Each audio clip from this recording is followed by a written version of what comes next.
fait le beat.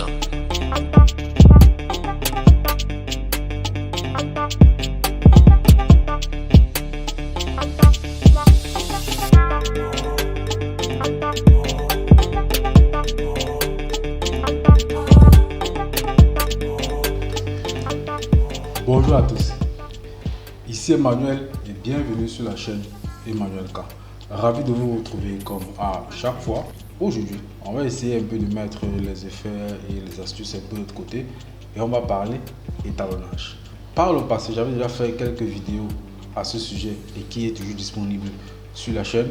De nos jours, comme la technologie évolue et les logiciels aussi, c'est la raison pour laquelle j'ai décidé de faire un nouvel épisode à ce sujet-là. Dans cette vidéo, on va voir comment est-ce qu'on peut mettre un processus d'étalonnage rapide sur place. Et pour ce faire, on va utiliser la version Adobe Premiere Pro 2022 pour pouvoir bénéficier bien évidemment des mises à jour et surtout des nouveaux outils qui ont été mis à notre disposition. Alors si toi c'est la première fois que tu arrives sur cette chaîne, alors sois la bienvenue et n'hésite pas de lâcher un pouce bleu car ça fait grave plaisir et ça permet de développer la chaîne. Et sache qu'ici on parle de tout ce qui est montage, cadrage, étalonnage, clip vidéo, effets, bref tout ce qui peut graviter autour du monde de la vidéo. Alors si toi aussi cet univers te passionne, alors n'hésite pas de nous rejoindre tout simplement en cliquant sur le bouton s'abonner. Sans toutefois perdre de temps, on va passer directement sur Adobe Premiere pour voir comment est-ce qu'on peut mettre en place rapidement un processus d'étalonnage. Et bien évidemment, nous allons utiliser un nouveau pack de lutte que je viens de finir, que je viens de terminer et qui sera bien évidemment à votre disposition. On passe sur Adobe Premiere. Voilà, on se retrouve très rapidement sur Adobe Premiere. Donc, on va essayer de voir comment on peut rapidement étalonner cette roche-ci. Voilà. Je viens de finir. Donc, je viens de finir un petit truc là. Donc je m'amusais avec mon frère. Donc on a fini de faire un petit truc super sympa. Comme vous le savez, j'aime toujours bien un peu travailler en musique. Donc voilà.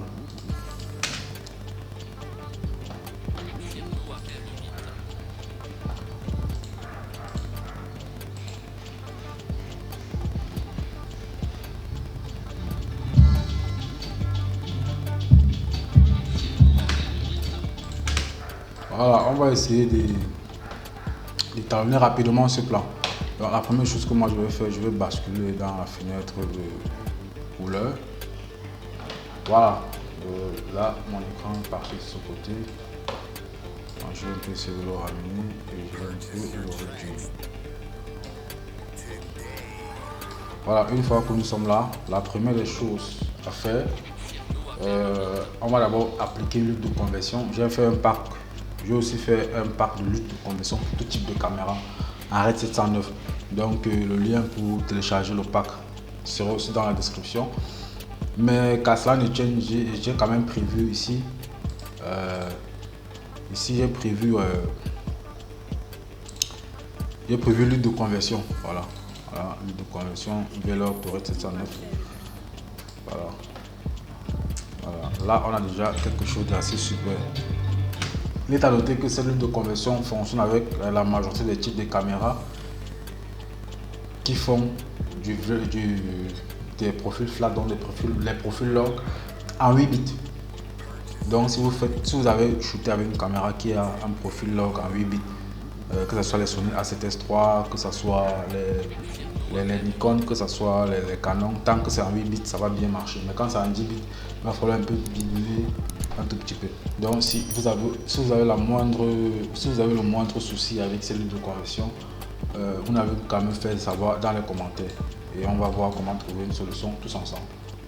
Parce qu'il faut noter que le but de cette chaîne, c'est de pouvoir partager les idées et en fait, c'est de pouvoir partager les idées dans le but de s'améliorer.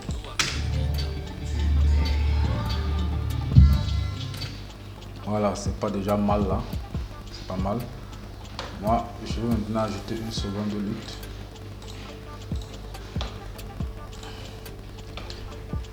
Il y a pas mal de personnes qui me demandent aussi de faire une vidéo sur comment exposer les images. Donc je crois que ça sera l'objet d'un prochain tuto. Parce que ça va servir à rien si vous ne savez pas correctement exposer vos images lors du tournage. Ça va servir à rien. Parce que si vous savez exposer vos images lors du tournage, ça sera très facile pour vous de pouvoir appliquer ces luttes.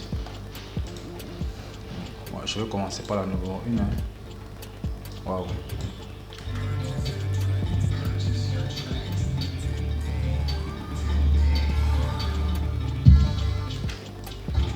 Super, super.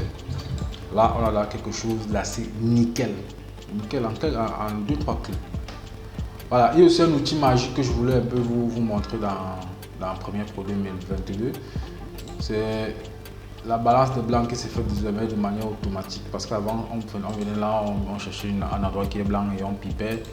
Et tout ça se faisait bien là. Bon, ça donnait une certaine balance de blanc. Il fallait encore la rébiduer pour pouvoir encore arriver à quelque chose d'assez proche du blanc. Mais maintenant, ici, on peut faire juste un truc là. Et hop, ça vous a fait une balance de blanc qui est assez typiquement nette et qui marche vraiment à tous les coups. Difficile sont les cas où ça ne marche pas. Vous voyez, même après avoir appliqué tous les luttes que j'ai appliquées, j'ai fait une balance de blanc et ça marche très bien net. Mon image elle est très bien nette.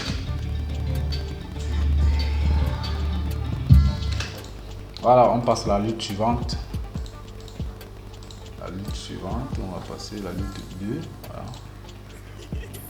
Voilà, la lutte 2. Ici, on a quelque chose d'assez un peu très dur. Dans ce cas-ci, si par exemple vous toujours rester dans cette teneur d'image, ce que je vais d'abord faire, c'est de baisser d'abord l'intensité de ma lutte. Donc je peux le mettre en 40 pour voir. Voilà, c'est déjà assez présent. Donc en fait, quand vous achetez un pack de lutte pour l'utiliser rapidement sur vos projets, c'est très important de savoir étalonner. Parce que quand vous savez étalonner, vous allez plus vite. Vous savez ce qu'il faut toucher pour rendre votre image beau.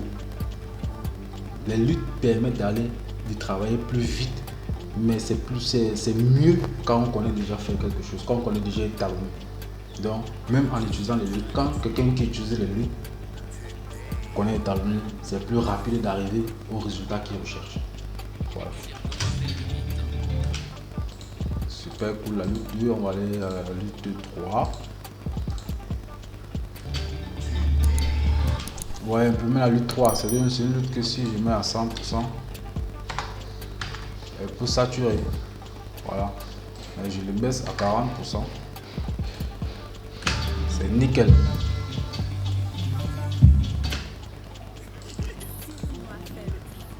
À 4. Voilà.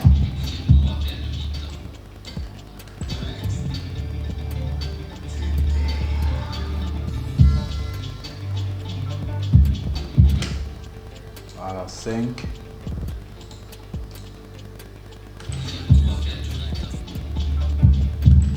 Ça en a 100%. Voilà, on va baisser à 50%.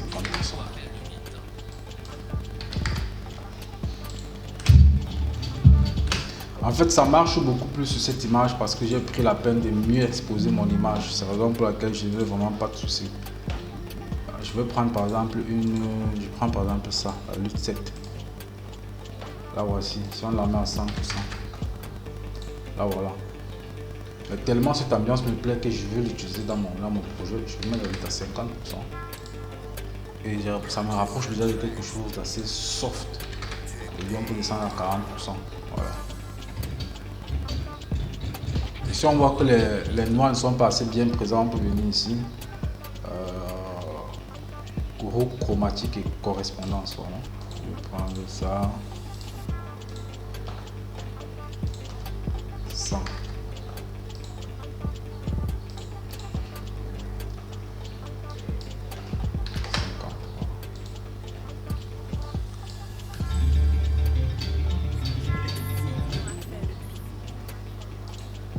Parfois, on aimerait avoir étalonner votre image, vous avez un truc comme ça.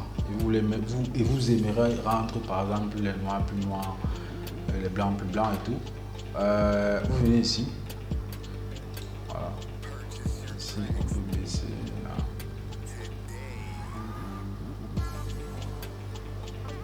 On peut jouer ici.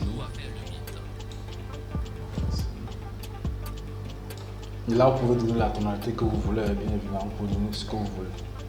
Voilà, c'est tout pour cette vidéo. J'espère vraiment que ça t'a plu et que ça va te permettre de mieux améliorer des travaux côté colorimétrie. Et surtout, j'attends vos retours sur les différents réseaux et même en commentaire de ce que vous en pensez de ce nouveau pack de lutte là. Il est à noter aussi qu'il est compatible avec pratiquement tout type de caméra, bien évidemment si vous utilisez le profil log.